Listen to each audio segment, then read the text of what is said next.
नमस्कार दोस्तों। एक नन्ही चिड़िया की कहानी। महाशिवरात्रि पर जरूर सुन लेना, औलाद पर आई विपदा टल जाएगी। दोस्तों, आज की जो कहानी है वह एक चिड़िया की कहानी है। इस कहानी का जिक्र शिव महापुराण में भी मिलता है, इसलिए यह कहानी बड़ी पावन और पवित्र है।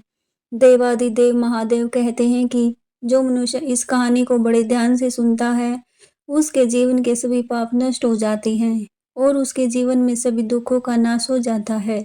जो भक्त इस कहानी को पूरी लगन से सुनता है, उस पर देवादिदेव महादेव की असीम कृपा होती है। दोस्तों, शिवरात्रि आने वाली है और आज हम एक चिड़िया की महाशिवरात्रि की पावन और पवित्र कहानी प्रस्तुत करने जा रहे हैं। यह कहानी इतनी बड़ी पावन पवित्र है, जो लोग महाशिवरात्रि के व्रत करते हैं उन लोगों के लिए यह कहानी कोई रामबाण से कम नहीं है। भोलेनाथ का व्रत करने वाले लोगों के लिए यह कहानी किसी वरदान से कम नहीं। उन लोगों को यह कहानी जरूर सुननी चाहिए। जो लोग सोमवार का व्रत करते हैं उनको भी इस कहानी को जरूर सुनना चाहिए। जो लोग इस कहानी को सुनते हैं उन पर देवादिदेव महादेव की असीम कृपा होती है और साथ में मनुष्य को अच्छे कर्म करने की यह कहानी प्रेरणा देती है। मनुष्य को अपने जीवन में सद्मार्ग पर चलने की प्रेरणा देती है। आज की प्यारी सी कहानी, यह प्यारा सा वीडियो। प्राचीन काल में एक नगर में एक सेठ और एक सेठानी रहते थे।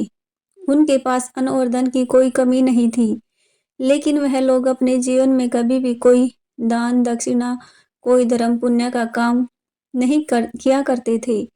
उनके जीवन में उन्होंने कभी भी धर्म पुण्य का कार्य नहीं किया। उनके जीवन में उन्होंने कभी भी किसी को भिक्षा नहीं दी और उनके कोई खाने वाला भी नहीं था, कोई संतान नहीं थी। जिस जगह पर उस सेठ की हवेली थी, उसी के पास एक पीपल का वृक्ष था और उस पीपल के वृक्ष में एक सुंदर सी चिड़िया रहती थी। चिड़िया ने अपना घोंसला बना रखा था। चिड़िया के दो छोटे छोटे बच्चे थे। चिड़िया रोज नगर में दाना पानी चुगने के लिए जाती और दाना पानी चुगने के बाद वापस आने घोंसले में आती और अपने बच्चों को दाना खिलाती। चिड़िया रोज उस सेठ के घर भी जाया करती थी, लेकिन वहां पर उसको एक भी दाना नहीं मिलता था और चिड़िया वहां से आगे चली जाती।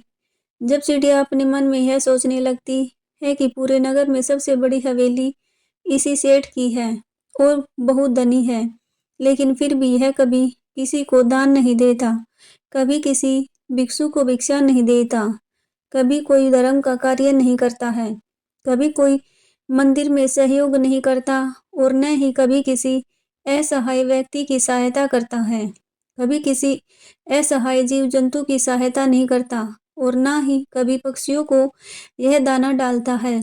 यह सेठ बड़ा कंजूस है। एक दिन चिड़िया सुबह के वक्त अपने घोंसले से उड़कर और उस सेठ की हवेली पर जा बैठती है। जब वह चिड़िया सेठ की हवेली पर जाकर बैठती है तो सेठ और सेठानी आपस में बात कर रहे थे। सेठानी अपने पति से कह रही थी कि सेठ जी, हमारे पास इतनी धन दौलत है, इतनी संपत्ति है, पूरे नगर वाले हमें नगर सेठ कहते हैं। हमारे पास धन की कोई कमी नहीं है, लेकिन इस धन का हमारे बाद कोई वारिस नहीं है, कोई पुत्र नहीं है। इस धन को खाने वाला कौन होगा? तब सेठ अपनी सेठानी से कहता है कि सेठानी, अब इसमें मेरा क्या कसूर है? हमारा नसीब ही कुछ ऐसा है। हो सकता है हमारे नसीब में पुत्र प्राप्ति नहीं है। सेठ कहता है कि जब हम पति पत्नी जिएंगे तब तक इस धन को खा लेंगे, उसके बाद जिसके नसीब में होगा वह इस संपत्ति को खाएगा। दोनों पति पत्नी इस तरह की बातें करते हैं और वह चिड़िया बड़े गौर से सुनने लगती है। वह चिड़िया सेठ और सेठानी की पूरी बात सुनने के बाद वहां से उड़ के आगे चली जाती है और अपना दाना पानी चुगने के बाद वापस अपने घोंसले में आ जाती है। अब चिड़िया रोज उस सेठ के घर जाने लगी और उनकी पूरी बात सुनने लगी। सेठ की जो घरवाली थी, सेठानी, वह बड़े अच्छे स्वभाव की थी। उसके दिल में दया धर्म भी था। जब सेठानी रोज उस चिड़िया को देखती तो धीरे धीरे सेठानी का उस चिड़िया से लगाव हो जाता है। अब सेठानी उस चिड़िया को सेठ से चुप चुप करके दाने डालती है और चिड़िया दाने चुगती। ऐसे काफ़ी दिन निकल जाते हैं। एक दिन चिड़िया मन में सोचने लगती है कि सेठानी बहुत अच्छी है और मुझे दाने भी खिलाती है, लेकिन उसके घर में पुत्र नहीं है। तो वह चिड़िया अपने मन में सोचने लगती है कि ऐसा क्या किया जाए जो सेठानी को पुत्र हो जाए। चिड़िया सोचने लगती है कि एक औरत जब तक माँ नहीं बनती, उसका औरत होना ही बेकार होता है। एक औरत का दुख एक औरत ही समझ सकती है। औरत का जीवन ही सफल जब होता है, जब वह माँ बन जाती है। एक औरत को सबसे बड़ा सुख तब मिलता है जब वह माँ बनती है। यही सोचकर चिड़िया बड़ी दुखी हो जाती है और चिड़िया सोचने लगती है कि इतनी सीधी सादी सेठानी है, रोज मुझे दाना खिलाती है। ऐसा मैं क्या करूं जो इसके घर पुत्र जन्म ले और इसको पुत्र की प्राप्ति हो।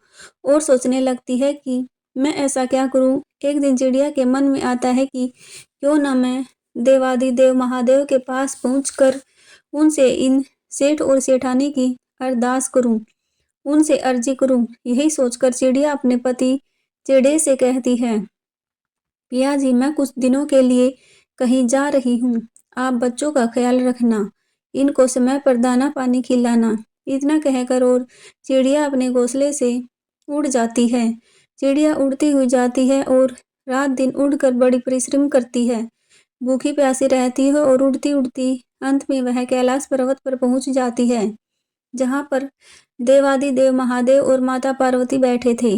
चिड़िया उड़ती हुई जाकर माता पार्वती के चरणों में गिर जाती है और जैसे माँ पार्वती के चरणों में जाकर बैठती है, चिड़िया बेहोश हो जाती है। माँ जगदम्बा पार्वती चिड़िया को अपने हाथों में उठाती है और चिड़िया को होश में लाती है और चिड़िया से कहती है कि चिड़िया तुम यहाँ कहाँ से आई हो? ए पुत्री तुम बड़ी परेशान हो रही हो। तब चिड़िया माँ पार्वती से कहती है कि मैया मैं बहुत दुखी हूँ और बड़ी दूर से आई हूँ। मैं अपने दुख के लिए दुखी नहीं हूँ, किसी और के दुख के लिए बड़ी दुखी हूँ। तब माँ पार्वती कहती है कि हे पुत्री आप मुझे स्पष्ट बताइए क्या बात है। जब चिड़िया कहती है कि मैया जहाँ मैं रहती हूँ वहाँ पर एक सेठ और सेठानी रहते हैं, उनके कोई पुत्र नहीं है। वह सेठानी मैया बड़ी भोली है, उनको एक पुत्र दे दीजिए। चिड़िया इतनी बात माँ पार्वती से कहती है और फिर से बेहोश हो जाती है। माँ पार्वती फिर से उस चिड़िया को होश में लाने की कोशिश करती है। काफी देर बाद चिड़िया फिर से होश में आती है। तब माँ पार्वती उस चिड़िया को कुछ दाना पानी खिलाती है और चिड़िया से कहती है, हे पुत्री तुम चिंता ना करो, थोड़ी देर में महादेव उठेंगे, उनके बाद हम महादेव से बात करेंगे। उनके बाद थोड़ी देर देवादिदेव महादेव अपनी समाधि से खड़े हो जाते हैं। माँ पार्वती चिड़िया को हाथ में लेकर और महादेव के समक्ष जाती है और महादेव से कहती है कि प्रभु एक नगर में एक सेठ और सेठानी रहते हैं, क्या उनके नसीब में कोई पुत्र है या नहीं। तब महादेव ध्यान लगा कर देखते हैं और कहते हैं कि पार्वती उनके नसीब में कोई पुत्र नहीं है। तब माँ पार्वती कहती है कि प्रभु यदि उनके नसीब में पुत्र नहीं है तो आपको पुत्र देना पड़ेगा। लेकिन महादेव कहते हैं कि तुम जिद क्यों करती हो, उनके नसीब में कोई पुत्र नहीं है तो मैं पुत्र कैसे दूं। लेकिन माँ पार्वती जिद करती है और कहती है कि यह चिड़िया बड़ी दूर से आई है और यह आशा करके आई है कि हम इसकी सहायता करेंगे। इसी आशा से भूखी प्यासी उड़ती हुई इतनी दूर से यहाँ तक आई है और इसको खाली हाथ नहीं भेज सकते। माँ पार्वती की इतनी बात सुनने के बाद देवादिदेव महादेव कहते हैं कि ठीक है पार्वती, तुम हर बार जिद करती हो और तुम्हारी हर जिद मुझे पूरा करनी पड़ती है। ठीक है, यदि तुम जिद कर रही हो तो मैं सेठ और सेठानी को एक पुत्र हम देंगे। लेकिन महादेव कहते हैं कि चिड़िया से कहो कि सेठ और सेठानी को दान धर्म नहीं करते हैं, कोई पुण्य का कार्य नहीं करते हैं, कोई पवित्र शास्त्र नहीं पढ़ते हैं और ना ही ज्ञान पुराण पढ़ते हैं। वे शास्त्र नहीं पढ़ते, ऐसे नास्तिक लोग हैं। यदि वह नास्तिक से स्वास्तिक होने लगे तो उनको एक पुत्र की प्राप्ति हम देंगे। उनको दान धर्म भी करना पड़ेगा, मंदिर में भी जाना पड़ेगा, भिक्षु को भिक्षा भी देनी पड़ेगी, ईश्वर के भजन भी करने पड़ेंगे, तभी उनको पुत्र की प्राप्ति हो सकती है। तब वह चिड़िया कहती है कि हे प्रभु, मैं अपनी तरफ से कोशिश करूंगी कि सेठ और सेठानी मंदिर में जाए, व्रत त्योहार करे, दान दक्षिणा करे। मैं अपनी तरफ से कोशिश करूंगी।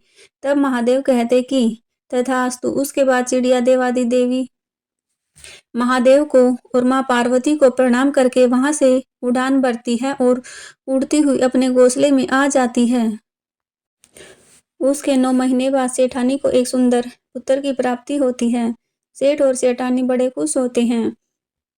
अपने पुत्र को पाकर चिड़िया भी बड़ी खुश होती है। चिड़िया भी भूली नहीं समाती कि उसकी मेहनत सफल हो गई।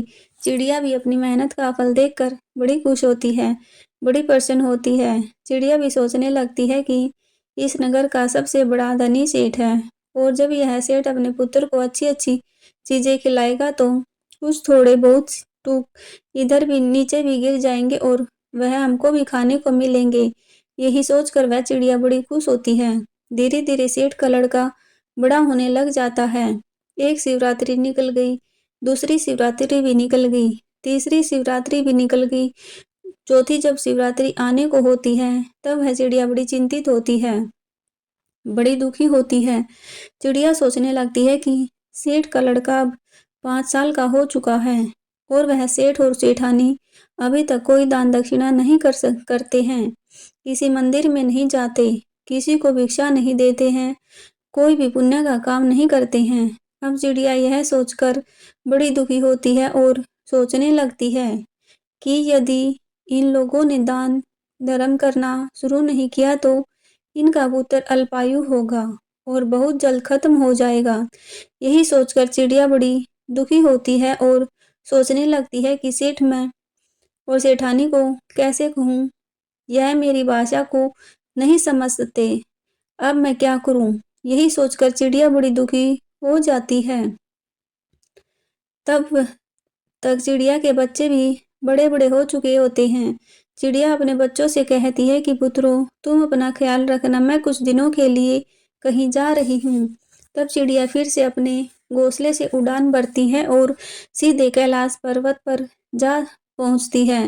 कैलाश पर जाकर माँ पार्वती के चरणों में गिर जाती है और माँ पार्वती चिड़िया को हाथ में उठाकर कहती है कि चिड़िया पुत्री, अब तुम्हें क्या परेशानी है? तुमने जैसा कहा था वैसा हो गया। सेठ और सेठानी को पुत्र मिल गया है। अब तुम दोबारा फिर से क्यों आई हो? तब चिड़िया माँ पार्वती से कहती है कि मैया, सेठ और सेठानी को पुत्र तो मिल गया है, लेकिन सेठ और सेठानी को सद्मार्ग पर लाने में मैं असफल रही और ना मैं उनको धर्म के कार्य में लगा सकी।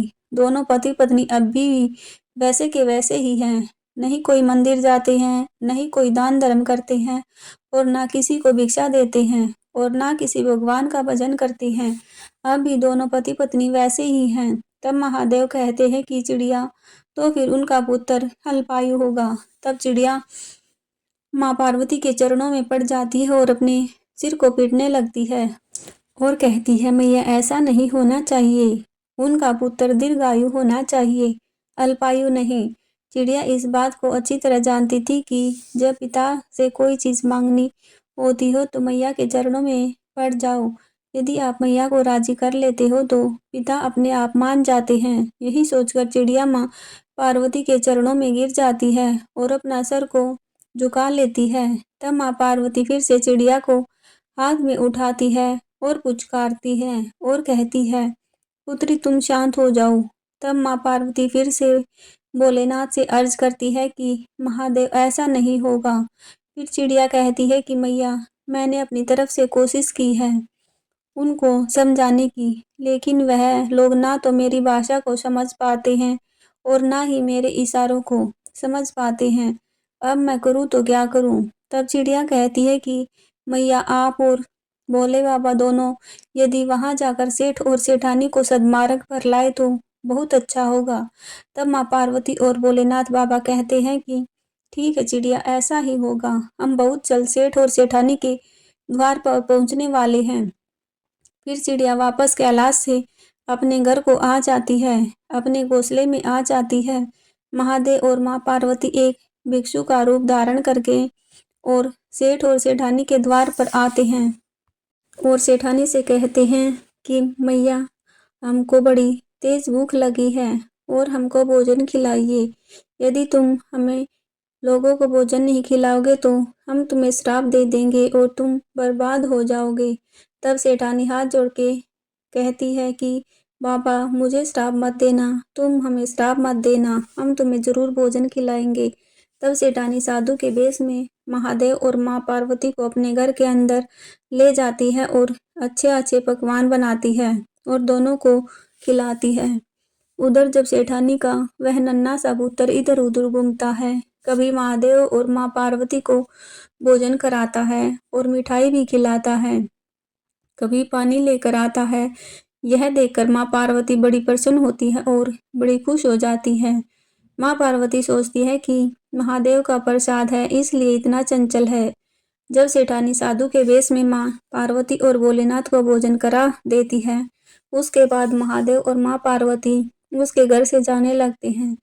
तब सेठ और सेठानी दोनों आते हैं और हाथ जोड़कर कहते हैं कि बाबा, हमसे कोई सेवा में कमी रही हो तो आप हमें क्षमा करें, लेकिन श्राप ना दें। तब महादेव कहते कि सेठ और सेठानी, ध्यान से सुनो, गलतियां तो तुमने बहुत की हैं और गलतियां करते ही जा रहे हो। यदि इसी तरीके से रहे तो तुम्हारे पुत्र पर घोर संकट आने वाला है और तुम्हारा पुत्र बहुत जल्द इस दुनिया से अलविदा हो जाएगा। तब सेठ और सेठानी साधु के वेश में बोले नाथ के चरणों में पड़ जाते हैं और कहते हैं कि बाबा, हमें कोई मार्ग बताइए, हम क्या कर सकते हैं। बुढ़ापे में जाकर हमें एक पुत्र प्राप्त हुआ है और हम इस पुत्र को खोना नहीं चाहते। तब महादेव कहते हैं कि खड़े हो जाओ और ध्यान से सुनो। आज के बाद यदि तुम्हारे द्वार पर कोई भी आता है तो वह खाली नहीं जाना चाहिए। दान धर्म करो, लोगों की सहायता करो, परेशान जीव जंतुओं की सहायता करो, धर्म पुण्य करो और महाशिवरात्रि का व्रत करो, ईश्वर की भक्ति और भजन करो। महादेव इतनी बात कहते हैं तब दोनों पति पत्नी हाथ जोड़कर और महादेव के चरणों में पड़ जाते हैं और कहते हैं कि बाबा, हम ऐसा ही करेंगे। और सेठ और सेठानी से महादेव कहते हैं कि तुम्हारे घर में जो यह पुत्र खेल रहा है यह तुम्हारे नसीब में नहीं था। एक चिड़िया की मेहनत है जो तुम्हारे यहाँ से उड़ करके कैलाश तक पहुंची है और कैलाश तक जाने के बाद महादेव और पार्वती से अर्जी करके विनती करके यह पुत्र मांगा है। यह उनकी भक्ति का फल है जो तुम्हारे घर में आज एक नन्हा सा पुत्र खेल रहा है। तब सेठ और सेठानी कहते हैं कि बाबा, वह चिड़िया कौन सी है। तभी वह चिड़िया वहां आती है और महादेव और माँ पार्वती को प्रणाम करती है। प्रिय दर्शकों, यह दिन शिवरात्रि का था जिस दिन महादेव और माँ पार्वती सेठ और सेठानी के घर आए। सेठ और सेठानी के घर माँ पार्वती और भोलेनाथ अपना पूर्ण रूप धारण करते हैं और सेठ और सेठानी को दर्शन देते हैं और चिड़िया की शिवरात्रि सफल हो जाती है।